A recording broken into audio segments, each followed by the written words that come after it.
No. What I'm talking about is there's been plenty of crap this year. Here's another thing that really should have been on the worst of list. Santino Marella and Vladimir Kozlov. Best tag team champions. Win the tag team titles. Whatever, that was the only tag team in WWE. No. Yeah, there's the Usos. There's the Usos. I actually dared my brother. Who the fuck are the Usos? Seriously. I dared my brother to name one other tag team. It took him an hour ago. He was like, the Nexus? And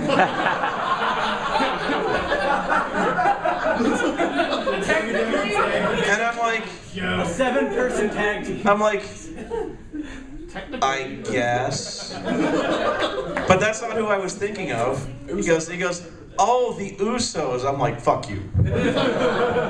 I said a real tag team. Yeah, the Usos are like the Pretty Patrol from Power Rangers. Okay, yeah, you know, the Bella Twins come out after the Usos, so they're probably gonna win. Yeah, sure. Fucking Run makes sense. Like, I think it was like this week or last week. It was Santino and Kozlov versus the Usos, and they had Tamina like fuck the Usos. Hey, aren't you supposed to be like family so tight? Yeah. And now she's fucking cobraing them. They had Tamina hit the Cobra on one of the Usos. That is really the down point of the wrestling business. Like this year for me was like, who was it laid? Was it Chavo Guerrero laid down for the Cobra? Yeah. The Cobra's the greatest. Everyone's been laying down for the Cobra lately. Hey, if it gets people around, hey, Hogan had a leg drop for 30 years. It's the Cobra. How about the men that's triangles are now jumping to The best part of that. Jumping the Cobra's a step up for him. Come on, main Spike. I'm gonna thumb you into fucking submission. Although you do have a point, Chavo was jobbing clean to Hornswoggle for the better part of 8 months. Yep. Yeah, so the worst matches in fucking Raw. So the Cobra's like an upgrade slightly. But my favorite part of that, was when Stryker actually tried to explain the Cobra. Yeah, did you hear this? He goes. Some people out there might be wondering, how does the Cobra beat a guy? Yeah. And I'm like, yes, Matt. In fact, I was rather curious. He says, and I quote, he says, it's a knife-edge thrust to the jugular. Even though he poked him in the eye. Oh, really? Yeah. I saw that bitch get hit in the forehead the other day. I know, I was like...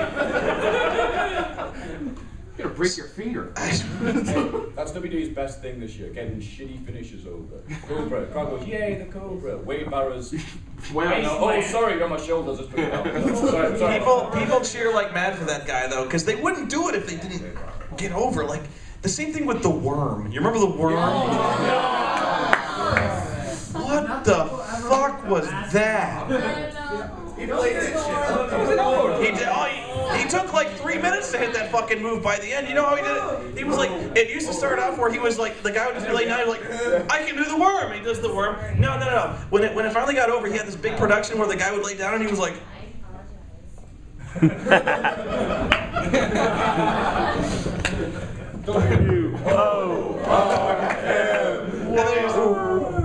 They react like it was shot in the chest with a point blank. oh yeah, and the guy would very dutifully lay there for like the full 3 minutes just dead. You could have just pinned him if he was laying still that long, but no, you had to worm.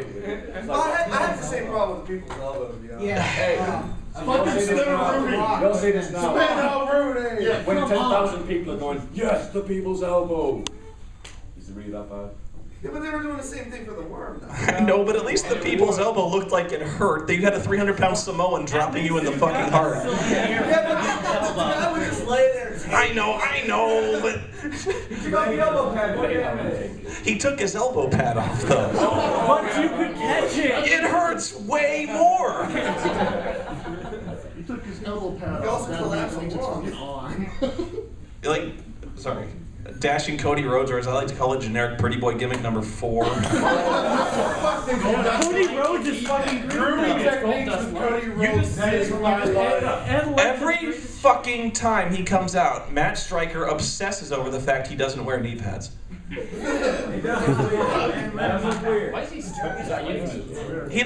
He does have pretty little chicken legs. Like, He should wear knee pads. Great He really should. He should show up as extravagant shaved legs. Where Dusty And had his the one wonderfully with waxed oh legs. my god, wait, yes. Weird kid.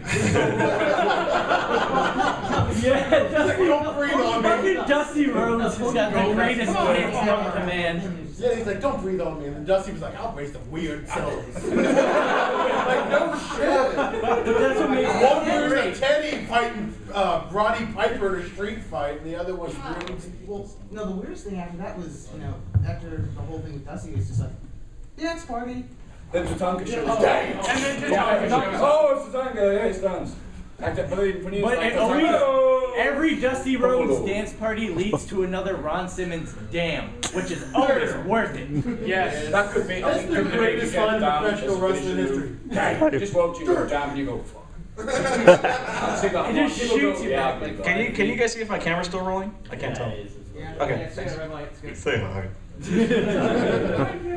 God. So, But I think overall though, the worst thing in 2010, the TNA and WWE, is basically the overall booking. Basically because everyone's so desperate for ratings, and because basically becoming more niche, or they're so panicking like, oh god, that the booking is, especially for WWE, when it's, people have been saying TV PG, it's been a bad thing. yeah. But it didn't matter when it was in 1985, 1986, 1997, blah, blah, blah, the glory years.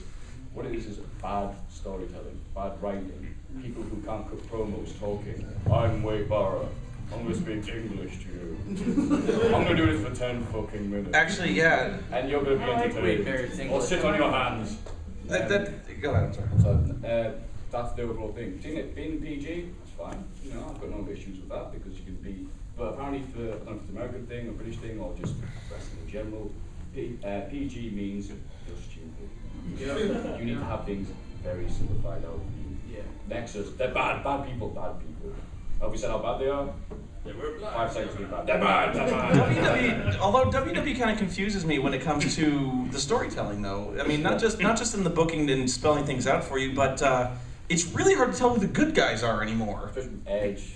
Edge at least comes out and he's happy, and you can kind of tell he's smiling and he's trying.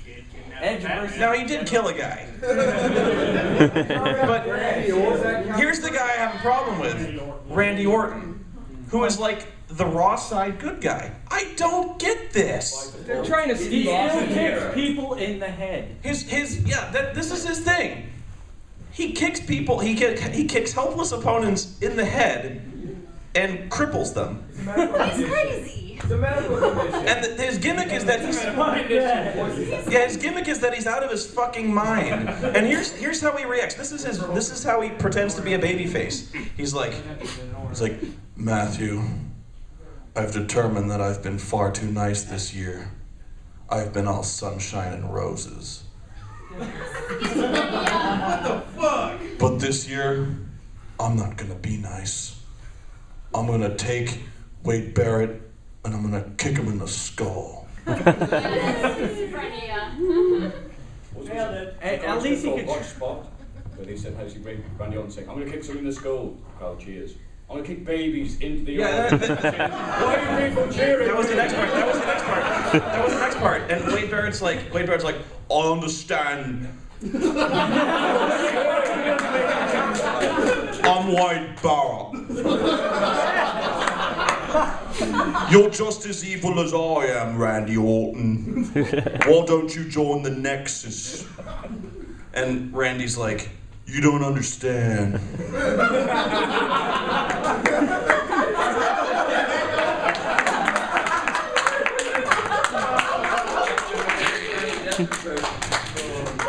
I'd kick you in the skull. I'd kick your mother in the skull. I'd kick my own grandmother in the skull if it meant getting the world heavyweight title. Hey, grandmas can be a pain in the ass too. Okay, Randy, we're not complaining our son Randy tonight. That's dedication. That's dedication. And the fact is, he tells you in every interview, I'm not a nice person. Yeah, he's like, I'm a bad guy. I can't be trusted, but they fucking cheer. Exactly. He's like, I don't get why you're cheering me. I'll fucking kill you. He's got the Kurt Angle 2006 heat. I'm not a fan of. the black people. My favourite country is France. If we go back in time and make a re-tap out, it would be Jesus. Crowd, confused, and action. The point is, I can say anything I damn want, and these people will still cheer me. And then followed by, yay! Then followed by when you have bestiality sex with Charmel, and they still cheer. I remember that. Fucking Kurt. That was actually the exact words he used. Bestiality sex, wasn't it? I fucking love I wrestling. even think he started incorporating the woo.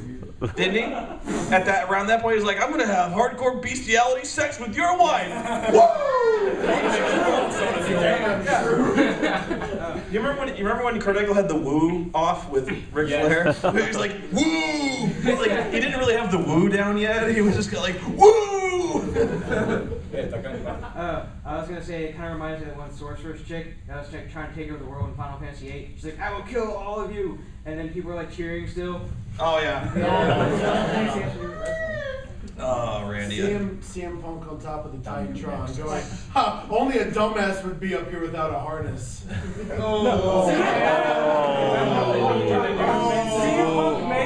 Sorry, Hawk. I think that was actually a dig at Jeff Hardy. It's like it's just so sad that even after all this time, he still feels the need to reference the fact that he took out Jeff Hardy. It's like no one cares anymore. You know how he would have gotten Matt Healy? I care because somebody needs to. Jesus Christ. You know how he would have gotten Matt Healy? Owen reference. Unlike